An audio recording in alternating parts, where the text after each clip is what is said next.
तो एक दूसरे के बीच दीवार पैदा करना, खाई खोदना, ये तो जीव का स्वभाव होता है, नीच प्रकृति का स्वभाव होता है।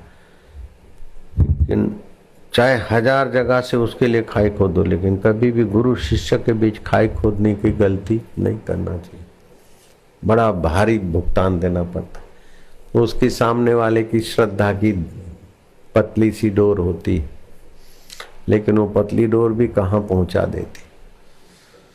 किसी का सिर टूट जाए, हाथ टूट जाए, पैर टूट जाए, अपने से तो गलती हुई, पाप तो है, लेकिन उससे भी बड़ा पाप है कि हमारे व्यवहार से किसी की श्रद्धा टूट जाए, तो बहुत बड़ा भारी पाप।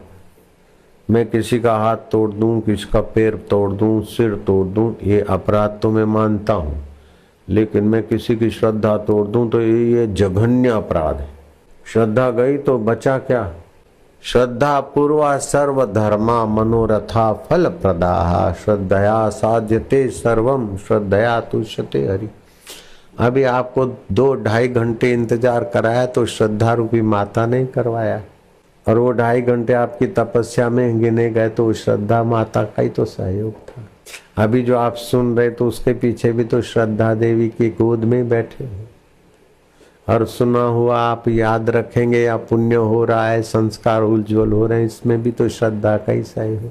श्रद्धा बिना धर्म न होई, रामायण में आता है। श्रद्धा के बिना कोई धर्म कर्म सफल ही नहीं होता। अविश्वास के बिना सिद्धि नहीं पा सकते। भाव, श्रद्धा, विश्वास, इसका फर्क समझ लो।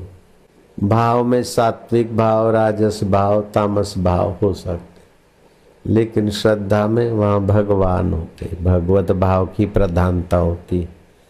जिसको देखा नहीं है, अनजाना देश है, अनमिला पिया है, उसके लिए स्वीकृति, इसका नाम है श्रद्धा। और श्रद्धा ऐसी कि बस पक्की श्रद्धा हो जाए तो वही विश्वास बनता है। दृढ़ श्रद्धा विश्वास हो जाता है। व्यवहार में भी श्रद्धा चाहिए। 1000 बच्चे हैं तो स्कूल के बोर्ड की परीक्षा में 1000 बच्चे बैठते, तो सबको पता है 1000 के 1000 पास नहीं होते, 900-800 पास होते, तो सब 1000 काय को बैठे, 800 ही बैठो, तो उसमें से भी कम हो जाए। सभी ऐसा मानते मैं पास हो जाऊंगा तभी गाड़ी चलती।